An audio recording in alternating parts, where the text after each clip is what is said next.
Welcome back. Great to be with you. Now, leaked documents revealed by Sky News' Sharry Markson and The Australian show that the Home Affairs Minister, Tony Burke, has held secret talks with a charity called Save the Children ahead of the ISIS brides returning to Australia. Now, the opposition is calling for Mr Burke to tell the Australian public, and we should know, what took place during that meeting. Why was it secret? Why did he ask some senior public servant to leave the room? In a statement, Tony Burke has said, quote, "There was a request from Save the Children to conduct a repatriation operation. It was refused. There was no repatriation and no assistance." Well, that tells us nothing. Shadow Home Affairs spokesman Duniam joins us. What do we think's going on here? Well, this wouldn't be an issue if they'd have been honest in the first place, Steve. I've got to tell you, like, they could have avoided all of the heartache, because the cover-up's always worse than the crime. The reality is, and what these notes tell us, is that the government had been engaged in some form of support. These notes that attribute to Tony Burke, and these are handwritten notes by his departmental secretary, Stephanie Foster, a very well-respected public servant.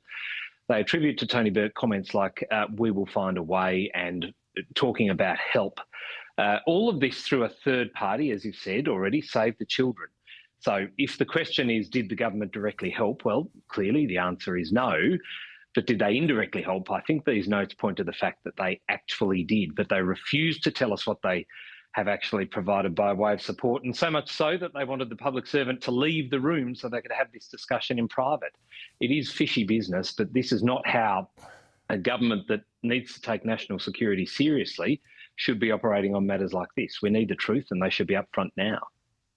You can have an argument about whether, we need to accept back a group of women who decided to go and join up with their male partners who were fighting for ISIS. You can have that argument about whether we should accept them back. But if Tony Burke and, the other left-leaning ministers in the Albanese government wanted them back, why don't they just stand up and say, well, we believe they should come back here, that they've got Australian citizenship and we helped them come back? I mean, are the public going to suddenly go crazy? I mean, as you say, it's trying to cover it up that makes it worse. It's exactly the point. Let's have the argument about the substance of whether or not it is appropriate for this cohort to come back, and if you did end up bringing them back, what measures you'd put in place to protect Australia and its national security. But we don't even know where the government stand on this properly, because they tell us out of one side of their mouth that, of course, no assistance was rendered, no repatriation effort on behalf of government. But then here, clearly, they're working hand in glove with Save the Children to actually facilitate this return passage. But the fact that they won't tell us is even worse. This is about national security. Australians, they want to have faith in their government. They want the government to get these very important roles right. But at the moment, it is very difficult to see exactly how this government could do that when they won't even be honest with us about what they've discussed with them and what it actually means. The thing here is, as you say, you want confidence that the government know what they're doing, and that the minister, the minister that's in charge, is across his brief. Because if you have a doubt in this example, what about the people who came here after October 7, who were evacuated out of Gaza over the last 2 years? I mean, you start to worry about that, and you start to go, well, OK, if the ISIS brides got, spirited out of mysteriously Syria and ended up back here, what checks have really been done on the Gazans that are in the country? What do we know about them and where they are and what they might be up to?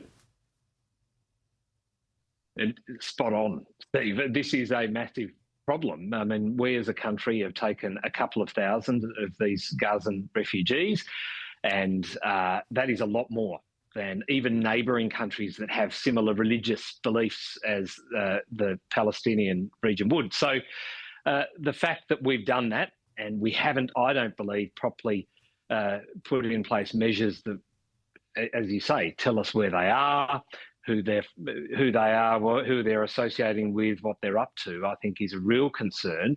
And it, again, demonstrates that this government, when it comes to matters of border security, are really all at sea. I mean, the idea that this is somehow good management and good for our national security is just ridiculous. And today's cover-up and the refusal to answer these questions is just further evidence that they cannot be taken seriously when it comes to matters of national security. Well, we even had Tony Burke out at the airport welcoming some of those people into the country, didn't we? Yeah, that's right. And some of that is a very alarming insight, I think, into this government's approach to this sort of thing. Again, I think in their heart of hearts, some of those left-leaning ministers really wanted to do everything they could, out of compassion probably, to bring these people to Australia. But at what cost? Are we going to sacrifice national security? Are we turning a blind eye to concerns that we should be taking seriously here? And that is why we want to get to the bottom of this, because unless we have truth, unless we have these answers and complete transparency around this, because of course, the same rules should apply to everyone that wants to come to this country, whether they be former ISIS brides or people who've been on a gardening tour of the UK and having visa issues.